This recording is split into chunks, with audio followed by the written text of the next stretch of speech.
Hello विद्यार्थी मित्रांनो, खूप खूप स्वागत आहे आपल्या या यूट्यूब चॅनलवर। आजच नवोदय एंट्रन्स एक्झाम 2024 याचा पेपर झालेला आहे आणि तो पेपर आपल्या हाती आलेला आहे। त्या पेपरचा सेट आहे आय। तर ह्या पेपरमधले सगळे मॅथमॅटिक्सचे क्वेश्चन आज आपण मराठीतून इथे पाहणार आहोत। तर चला उशीर न करता आपण गणिताच्या 41व्या प्रश्नावर जाऊया। आणि पहिला प्रश्न जे आपल्या समोर दिलेला आहे 41वा, त्यामध्ये असं म्हटलेलं आहे की जर आपण 1 ते 100 पर्यंतच्या सर्व संख्या लिहिल्या तर 9 हा अंक किती वेळा येईल। 1 ते 100 पर्यंत 1 ते 100 पर्यंतच्या संख्या आपल्याला लिहायच्या असतील तर 9 हा अंक किती वेळा येईल असं आपल्याला विचारलेलं आहे। तर सर्वात पहिले 9 जे येईल 9, आणि दुसऱ्या वेळेस 9 कधी येईल 19 वर, त्यानंतर 29, त्यानंतर 39, त्यानंतर 49, मग 49 झाल्यावर 59, 59 झाल्यावर 69, 69 झाल्यावर 79, 89, नंतर 90, ह्यानंतर 91, 92, 93, 94, त्यानंतर 95, 96, 97, 98, 99। पहा 9 हा अंक किती वेळा येतो असं तुम्हाला विचारलेलं आहे। तर 9 हा अंक आता तुम्ही मोजा, 1 2 3 4 5 6 7 8 9 10। ओके, 11 12 13 14 15 16 17 18 19 आणि 20। पहा इथे 2 वेळा 9 हा अंक आलेला आहे, मग ह्याला 2 वेळा मोजावं लागेल। तर हे एकूण अंक जे आहे 20 वेळा आलेला आहे। 9 हा अंक 20 वेळा आलेला आहे, म्हणून पहिल्या प्रश्नाचं उत्तर हे आपल्या समोर 20 राहील। 42व्या प्रश्नामध्ये 9, 6 आणि 0 या अंकापासून तयार केलेली 3 अंकी मोठ्यात मोठी संख्या आणि 3 अंकी लहानात लहान संख्या यांचा गुणाकार किती येईल। तर कोणते अंक आहेत आपल्या समोर, 9, 6 आणि 0 हे नंबर दिलेले आहेत। ह्यामधून मोठ्यात मोठी 3 अंकी संख्या बनवायची म्हणल्यावर सर्वात पहिले मोठे नंबर लिहावं लागेल, त्यानंतर लहानात लहान संख्या लिहावं लागेल म्हणजे 6 0 9। ओके, आणि ह्या संख्यांचा आपल्याला गुणाकार विचारलेला आहे। काय विचारलेला आहे, गुणाकार। मग गुणाकार करा, 9 0 0, 9 6 54, हातचे 5, 9 9 81 आणि 5 म्हणजे 86। ओके, त्यानंतर ह्या 0 न गुणल्यावर तेवढंच येईल 0च। ओके, त्यानंतर 6 0 0, 6 6 36, हातचे 3, 96 54 आणि 3 57। पहा बेरीज करा आता, 0 4 6 8 आणि 6 14, हातचा 1 7 आणि 1 8 आणि 5। पहा 58 46 40 म्हणजे 5,84,640 हे उत्तर तुम्हाला कोणत्या ऑप्शनमध्ये दिसते, पर्याय क्रमांक सी मध्ये। ओके, तर 42 उत्तर सी राहील, हे लक्षात ठेवा बरोबर। कोणाकोणाचे उत्तर बरोबर आले ते पहा। आता 43वा प्रश्न आपण बघूयात। एकच अपूर्णांक तसाच किंवा समान राहतो, कधी राहतो, जेव्हा एकाच संख्येने अंश आणि छेद यांना गुणाकार केल्यावर, म्हणजे 0 न वगळता असंही समोर सांगितलेलं आहे। म्हणजे एक कोणती तरी संख्या आहे, ओके, त्या संख्येला आपण एका संख्येनं अंशाला आणि छेदाला, म्हणजे अंशाला म्हणजे वरच्या नंबरला आणि छेदाला म्हणजे खालच्या नंबरला गुणलं तर कोणत्या नंबरनं, एकाच संख्येनं गुणलं तरी त्याचे उत्तर भलेही थोडं मोठं येईल, पण याचा सिम्प्लिफाय केल्यानंतर परत आन्सर तेच येणार आहे, कारण ह्याच नंबरनं आपण भाग दिला तर त्याची किंमत चेंज होत नाही, त्याची किंमत बदलत नाही। म्हणून ह्या प्रश्नाचे उत्तर पर्याय क्रमांक सी राहील। एका संख्येने अंश आणि छेद यांना गुणाकार केल्यावर 0 वगळता हे उत्तर त्याचं राहील। तर आता 44वा प्रश्न आपण बघणार आहोत। 44व्या प्रश्नामध्ये पहा, याच्यामध्ये 43 92 भागिले 3.66 बरोबर ह्याचं उत्तर तुम्हाला दिलेलं आहे 1200। तर विचारलेलं आहे की 439.6 भागिले 36.6 बरोबर किती राहील। आता नंबर तर तेच राहतील, एवढं माहिती आहे तुम्हाला, आपण 1200 इथे लिहून टाकू। ओके, तर आता इथे पहा, इथे कुठेही पॉईंट दिला नाही आणि इथे पॉईंट दिला, म्हणजे ह्याला आपण इथे पॉईंट देऊ तात्पुरता। आणि आता पॉईंट इथे दिलेला आहे म्हटल्यावर हा पॉईंट जे आहे आपण मागे सरकवला असं समजून घ्या, म्हणजे हा पॉईंट इथून इथं आणला तेव्हा हा नंबर तयार झाला। ओके, असं झाल्यामुळे आपण काय करणार, इकडे 1 वर 1 0 देणार। ओके, त्यानंतर खाली बघा तुम्ही 3 नंतर पॉईंट आहे, पण इथे 6 नंतर पॉईंट आहे, म्हणजे इथून पॉईंट जे आहे इथे आलेला आहे। इथं आल्यामुळे त्याचाही 1 0 आपण इथे वाढवू, नंबर इथे जशाला तसाच लिहा, 439.6 भागिले 36.6 बरोबर हे किती आहे 1200। आणि वरच्या इकडले उरलेले जे 100 होते त्याला खाली घेऊन या, म्हणजे इकडून इकडे जाईल, तर हे 0 आणि हे 2 0 कटून जातील, म्हणजे उत्तर काय राहील 12। असे उत्तर तुम्हाला कोणत्या ऑप्शन मध्ये मिळते पहा, ऑप्शन नंबर ए मध्ये। ह्यानंतर पुढचा प्रश्न आपण बघणार आहोत, प्रश्न क्रमांक 45. 45व्या प्रश्नामध्ये आपल्याला काय म्हटलेलं आहे ते जरा बघून घ्या. एका चौरसाची परिमिती अशा आयताच्या परिमिती इतकी आहे. म्हणजे एका चौरसाची परिमिती जेवढी आहे तेवढीच काय आहे, आयताची परिमिती आहे. ओके. आणि ज्याची लांबी 17 मीटर आणि रुंदी 11 मीटर आहे. म्हणजे आयताची जी परिमिती आहे त्याची लांबी आणि रुंदी आपल्याला दिलेली आहे. आयताच्या परिमितीचं सूत्र आहे 2 गुणिला L प्लस B. ओके. म्हणजे 2 गुणिला L म्हणजे इथं लांबी दिलेली आहे 17 आणि रुंदी दिलेली आहे 11 मीटर. तर 2 गुणिला ह्या दोघांची बेरीज करा. 2 गुणिला 17 आणि 11 28 आणि 28 दोन्ही 56 ही परिमिती राहणार. म्हणजे चौरसाची परिमिती किती राहणार, 56. कारण दोघांची परिमिती सेम आहे असं आपल्याला सांगितलेलं आहे. ओके. त्यानंतर आपल्याला म्हटलेलं आहे तर चौरसाचे क्षेत्रफळ किती आहे. म्हणजे चौरसाचे क्षेत्रफळ जर काढायचं असेल तर आपल्याला परिमिती माहित आहे. मग चौरसाची परिमिती जर 56 असेल तर आपण ह्या 56ला 4 न भागू. का 4 नच का भागायचं, कारण चौरसाच्या चारही बाजू सेम असतात. मग एक बाजू आपल्याला मिळेल. एक बाजू मिळण्यासाठी 4 न भागा. 4 × 4 आणि 4 × 16 14 ही त्याची एक बाजू राहील. ओके. पण आपल्याला चौरसाचे क्षेत्रफळ विचारलेलं आहे. म्हणजे चौरसाचे क्षेत्रफळ म्हणजे काय, त्याचंही एक सूत्र आहे. चौरसाचे क्षेत्रफळ बरोबर बाजूचा वर्ग. बाजूचा वर्ग म्हणजे काय, 14चा वर्ग आणि 14चा वर्ग म्हणजे 196. आता प्रश्न क्रमांक 46 मध्ये पहा काय म्हटलेलं आहे. 30 किलो मिठाईतून 2/3 किलो वजनाचे मिठाईचे किती बॉक्स तयार होतील असं तुम्हाला विचारलेलं आहे. बरोबर आहे. म्हणजे एकूण मिठाई किती, 30 किलो. ओके. जर 30 किलो मिठाईमधून तुम्हाला 5-5 किलोचे बॉक्स तयार करायचे असतील तर तुम्ही 5 न भागले असते. मग तुम्हाला काय दिलेलं आहे, 2/3 किलो वजनाचे सांगितलेलं आहे. म्हणजे 2/3 किलो वजनाचे किती बॉक्स तयार होतात, तर असे 2 आणि 2/3 घेऊन तुम्ही याला भागा. ओके. तर 30 भागिले 2 खाली राहील आणि 3 कुठं जाईल, वरतं जाईल. ओके.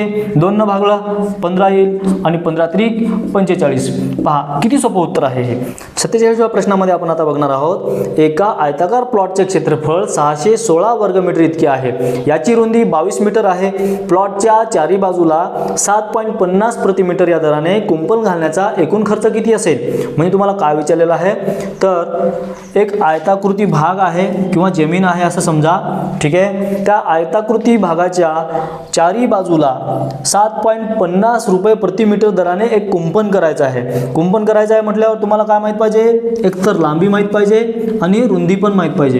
ह्या दोन गोष्टी माहित असल्यावर तुम्ही काय काढू शकता, परिमिती. आणि परिमितीला तुम्हाला 7.50 न गुणायचं आहे. पण तुम्हाला याच्यामध्ये काय दिलेलं आहे, ह्याचं क्षेत्रफळ दिलेलं आहे. म्हणजे 616 हे क्षेत्रफळ आहे. कशाचं, आयताचं. आणि तुम्हाला एक रुंदी दिलेली आहे 22.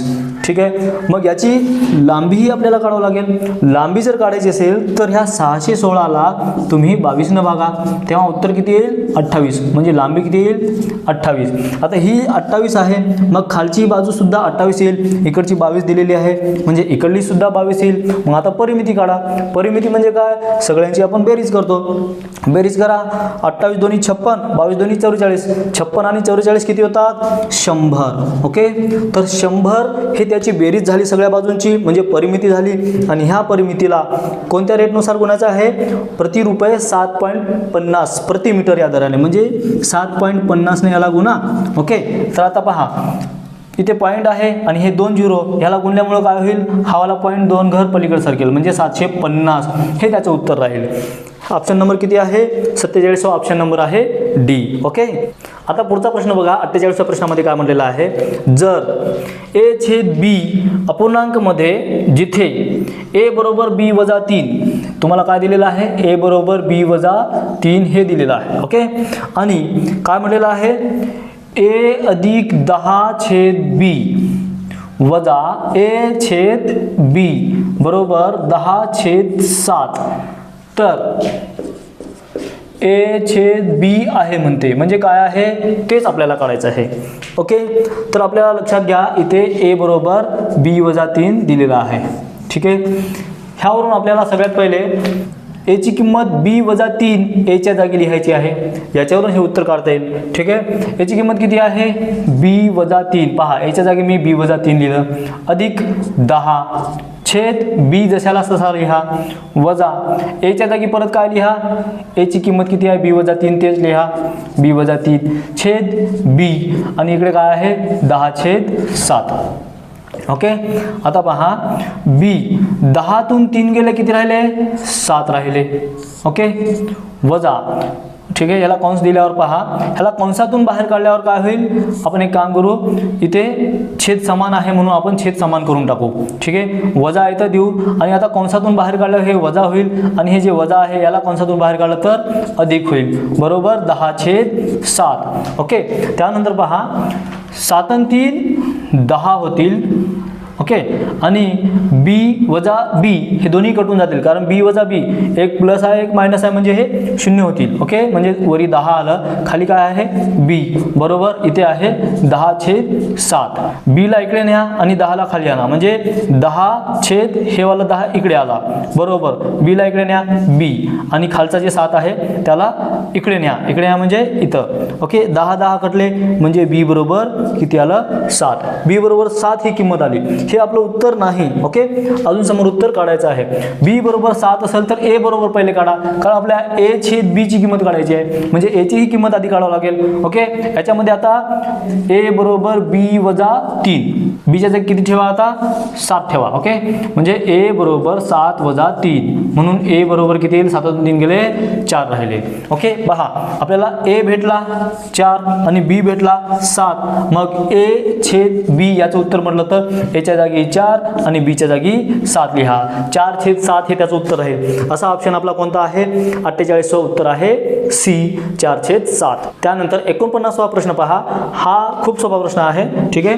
49वा प्रश्न, याच्यामध्ये 31.7/16 ह्याचं उत्तर तुम्हाला ऑप्शन मधून काढायचं आहे. म्हणजे तुम्हाला काय करावं लागेल, अशा पूर्णांकाचे प्रश्न आपण भरपूर घेतलेले आहेत.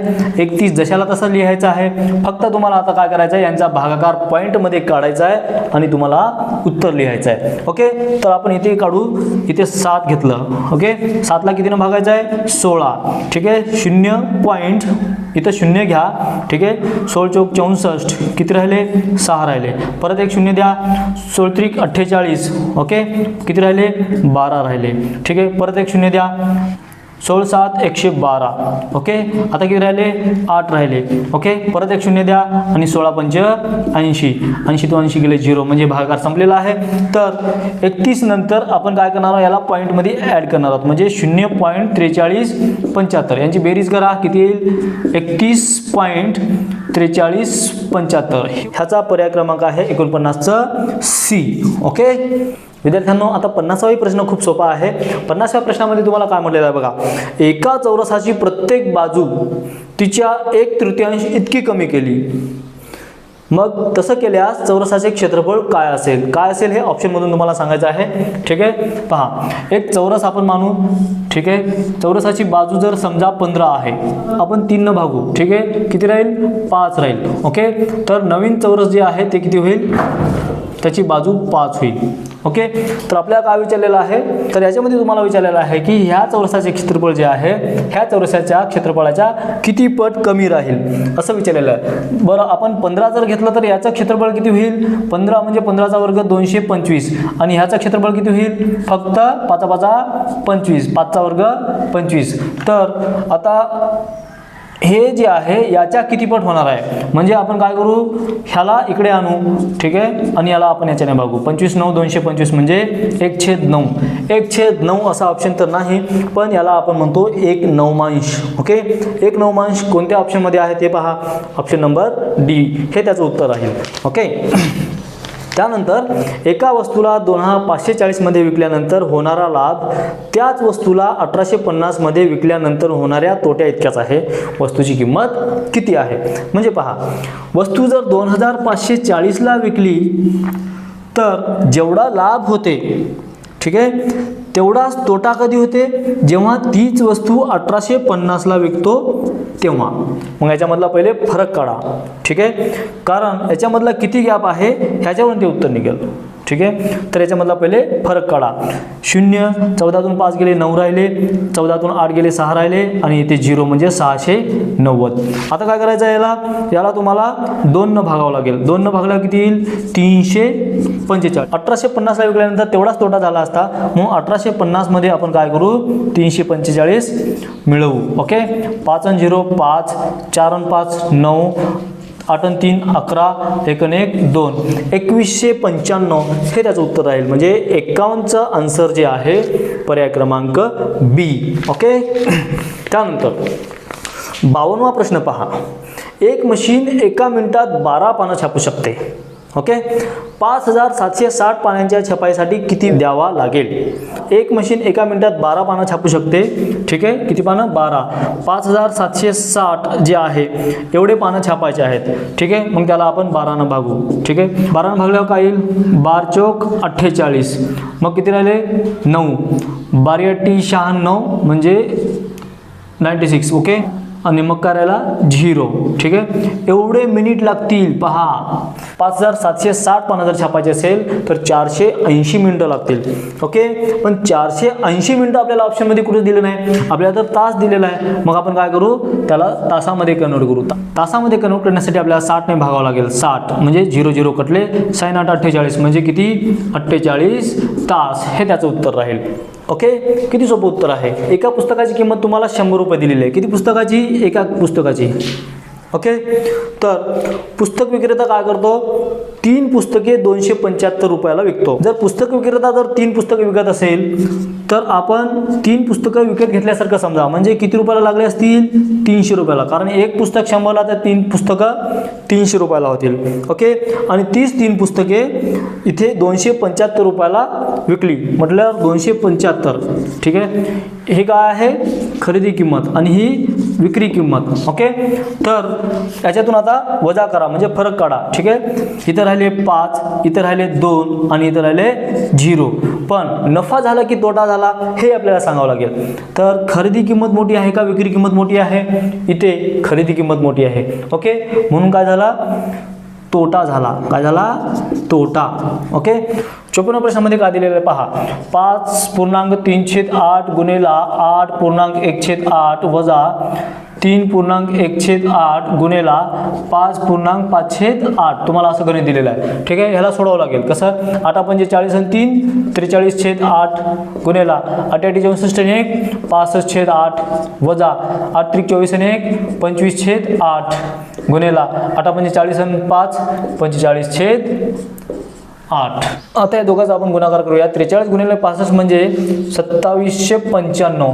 8 8 64 वजा 25 गुणिले 45 म्हणजे 1125 भागिले 8 8 64. ओके.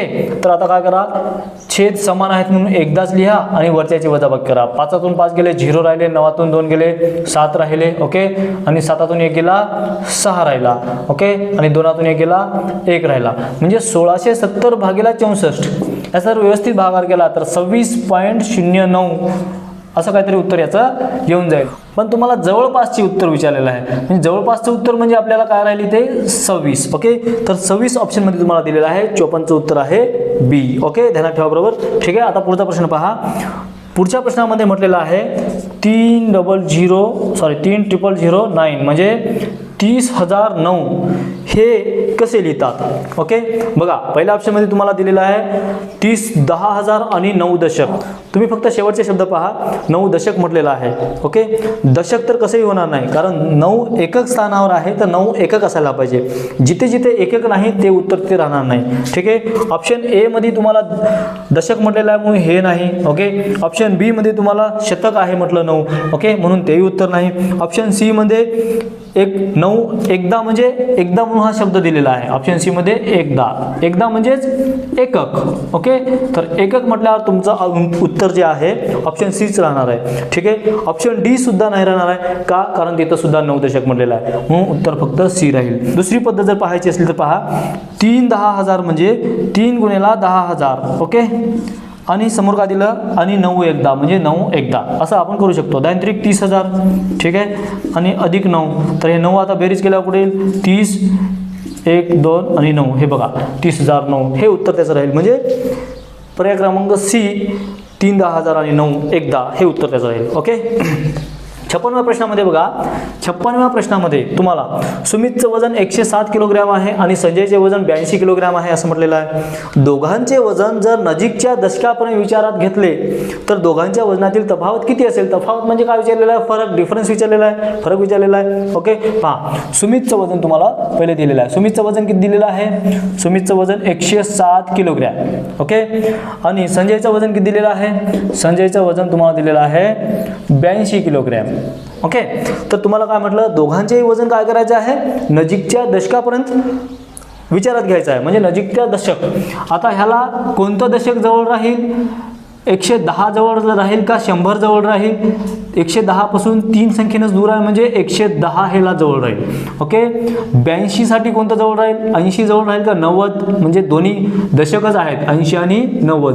ह्या दोन्हीपैकी कोणतं दशक जवळ आहे याला? 80. तर याला आपण 80 समजू. आणि तुम्हाला विचारलेले याच्यातली तफावत, तफावत म्हणजेच फरक. ओके. तर ह्याला तुम्ही वजा करा, 0 राहिले, 11तून 8 गेले, 3 राहिले, 30 हे उत्तर त्याचं राहील. 30 हे उत्तर पर्याय क्रमांक ए मध्ये दिलेलं आहे, म्हणून 56चं उत्तर ए राहील. ओके. तर 57वा प्रश्न पहा, जर दोन कोनांची बेरीज एक विशाल कोन आहे तर पुढीलपैकी कोणता पर्याय अशक्य आहे असं म्हटलेलं आहे. ठीक आहे. दोन कोनांची बेरीज एक विशाल कोन आहे. कोण कोणते आहेत ते माहित नाही, ते कोणते आहेत ते आपल्याला पर्यायामध्ये दिलेले आहेत. ओके. तर त्या पर्यायावरून विचार करायचा. फक्त एवढं सांगायचं आहे, जर दोन कोनांची बेरीज एक विशाल कोन आहे तर कोणता पर्याय अशक्य आहे? तसं विशाल कोन म्हणजे 90 ते 180 अंश मध्ये असणाऱ्या कोनाला आपण विशाल कोन म्हणतो. हे तर सर्वांना माहीत आहे. ओके. तर पर्याय क्रमांक ए पहा, एक काटकोन आणि एक लघुकोन हे जर घेतलं तर विशाल कोन होईल का? काटकोन म्हणजे 90 अंशचा आणि एक लघुकोन घ्या म्हणजे आता 90 अंशपेक्षा छोटा, तर हे सुद्धा विशाल कोन होईल. म्हणजे ए बरोबर आहे, म्हणजे ए बरोबर आहे, म्हणजे ए हे उत्तर नाही, पण ए हे शक्य आहे. आपल्याला अशक्य उत्तर काढायचं आहे. ठीक आहे. तर बी मध्ये सांगितलेलं आहे एक विशाल कोन आणि एक लघुकोन. चला, एक विशाल कोन घेऊ, ठीक आहे, आणि एक लघुकोन घेऊ, तरीही आपलं उत्तर विशाल कोन बनू शकते. ठीक आहे. म्हणून बी उत्तरही अशक्य नाही. ठीक आहे. तर सी वाला पहा, दोन लघुकोन जर आपण जोडले, हा एक लघुकोन आणि हा एक लघुकोन, हे दोन्ही कोन जर जोडले तर पहा विशाल कोन तयार होते. ठीक आहे. कोणता तयार होत नाही, म्हणजे कोणता तयार होत नाही असं आपल्याला सांगायचं आहे. तर डी ऑप्शन पहा, दोन काटकोन. आता दोन काटकोन जोडून पहा, एक असावाला आणि याच्या मागे दुसरा जोडा एक सरळ असा. ठीक आहे. मग हे 90 राहील आणि हे सुद्धा 90 राहील आणि 90 90 180 आणि 180 असणारा हा कोणता कोन असतो? सरळ कोन असतो. म्हणून हा विशाल कोन नाही होऊ शकत. ठीक आहे. जर 180 पेक्षा छोटा कोन असता, म्हणजे 179 जरी असता, तर त्याला आपण विशाल कोन म्हटलं असतं, पण याला आपण विशाल कोन म्हणू शकत नाही. म्हणून ह्या 57चं उत्तर जे आहे पर्याय क्रमांक डी, दोन काटकोन हे राहील. ओके. त्यानंतर 58वा प्रश्न पहा, ते तर खूप सोपा आहे आणि ते भरपूर वेळा आलेला आहे. मला वाटते गेल्याही पेपरला आलेला आहे हा, आणि अशा प्रश्नाची भरपूर प्रॅक्टिस बी करून घेतलेली आहे. ठीक आहे. ह्या प्रश्नामध्ये तुम्हाला काय म्हटलेलं आहे, एका संख्येतील अंकांची बेरीज त्या संख्येतून वजा केल्यास हाती आलेली संख्या नेहमी याने भाग जाईल, म्हणजे याने विभागता येईल असं म्हटलेलं आहे. आता याचं उत्तर पहा आपण कसं काढू. ठीक आहे. एका संख्येतील अंकांची बेरीज. ठीक आहे. असं समजा एखादी संख्या काहीतरी एका संख्येतला एकक स्थानचा अंक आपण x मानू. ओके. मग दशक स्थानचा अंक आपण काय मानू? y मानू. ठीक आहे. हे एकक स्थानचा अंक, हे दशक स्थानचा अंक. मग दशक स्थानच्या अंकाची स्थानिक किंमत काय असते? 10y असते. बरोबर आहे. मग 10y. ओके. आणि x हे जोडा, म्हणजे ही ती वाली संख्या तयार झाली. ओके. तर ती संख्या तयार झाल्यानंतर काय म्हटलेलं आहे अजून, ह्या संख्येतून त्या अंकांची बेरीज काय केल्यास? वजा केल्यास. म्हणजे वजा करायचं म्हणल्यावर ही संख्या जी आहे ह्या संख्येतून ते जे अंक आहेत त्यांची बेरीज वजा करायची आहे, म्हणजे x + y ला जे आहे ह्याच्यातून वजा करायचं आहे. ओके. तर पहा, 10y अधिक x वजा, हेही वजा होईल आणि हे वजा होईल. ओके. तर हे अधिकचं चिन्ह आहे आणि ह्याला वजाचं चिन्ह आहे, म्हणून हे कॅन्सल होऊन जातील आणि 10y वजा y म्हणजे किती राहील? उत्तर 9y. ओके. पहा किती सोपं उत्तर आहे. तर हा वाला प्रश्न खरं तर भरपूर वेळा आलेला आहे. आता पुढचा प्रश्न पहा किती सोपा दिलेला आहे. ह्या प्रश्नामध्ये तुम्हाला एक आकृती दिलेली आहे. या आकृतीमध्ये तुम्हाला सगळे कोन दिलेले आहेत. ओके, ह्या कोनामध्ये तुम्हाला सांगितलेलं आहे AOB बरोबर x अंश, BOC बरोबर 2x अंश, COD बरोबर 4x अंश, DOE बरोबर 6x आणि EOA बरोबर 100 अंश तुम्हाला दिलेला आहे. ओके, तर तुम्हाला माहित आहे संपूर्ण कोन तुम्ही ऐकले असाल किंवा संपूर्ण वर्तुळाचे माप जे असते 360 अंश असते, बरोबर आहे. तर हे असं समजा तुम्ही हे पूर्ण एक वर्तुळ आहे, ठीक आहे. तर वर्तुळामधले तुम्हाला कोन दिलेले आहेत. तर तुम्हाला ह्या वर्तुळाच्या सर्व कोनाचं माप 360 अंश होते हे तुम्हाला माहित आहे, ठीक आहे. हे जर माहित असेल तर ह्याचं उत्तर काढायचं पहा किती सोपं आहे. आता सगळ्या कोनांची बेरीज किती असते 360 अंश. ओके, इथं कोणकोणते कोण दिलेले आहेत ते आपण बेरजेच्या स्वरूपात लिहू, ठीक आहे. x अधिक 2x 3x, 3x आणि 4x म्हणजे 7x, 7x आणि 6x म्हणजे 13x, 13x. ओके, आणि सोबत 100 लिहा कारण 100 जे आहे ह्या सगळ्या बेरजेमध्ये येणार आहे, ठीक आहे. मग 3x बरोबर 360, ह्या 100ला तिकडे न्या आणि वजा करा म्हणजे किती येईल 260. ही कशाची किंमत राहील 13x ची किंमत राहील. ओके, मग x ची किंमत काय राहील आपल्याला x ची किंमत पहिले काढावं लागेल. x ची किंमत काढायची म्हटल्यावर 13ला तिकडे न्या म्हणजे 260 भागिले 13, 13 का 13, 13 2 26 म्हणजे 20 हे x ची किंमत राहील. जर x ची किंमत जर 20 राहील तर 2x ची किंमत किती राहील 20 दोन्ही 40. ओके, मग 20 चौक 80. ओके, आणि 20 सखा 120, ठीक आहे. मग आता पहा हे उत्तर कुठे आहे 20 40 80 आणि 120. 20 40 80 आणि 120 जे आहे पर्याय क्रमांक ए मध्ये आहे म्हणून त्याचं उत्तर ए राहील. ओके, आता प्रश्न 60 हे जे तुम्हाला बार डायग्राम दिलेलं आहे ते खूप सोपं आहे. पहा बार डायग्राम मध्ये काय विचारलेलं आहे ऑस्ट्रेलियाच्या संघाने पाकिस्तानच्या संघापेक्षा किती अधिक सामने खेळले. म्हणजे काय सरळ सरळ छोटीसे एक वजाबाकी विचारलेले आहे, ठीक आहे. ऑस्ट्रेलियाच्या संघाने पाकिस्तानच्या संघापेक्षा, ऑस्ट्रेलिया संघ कुठं आहे पहा हे बघा ऑस्ट्रेलिया, ठीक आहे. ह्या संघाने किती सामने खेळले एकूण 32, पहा 32. ओके, त्यानंतर ऑस्ट्रेलिया संघाने पाकिस्तानच्या संघापेक्षा, पाकिस्तानचा संघ पहा कुठे आहे पाकिस्तान हे इथे, पाकिस्तानच्या संघाने किती सामने खेळले एकूण 24.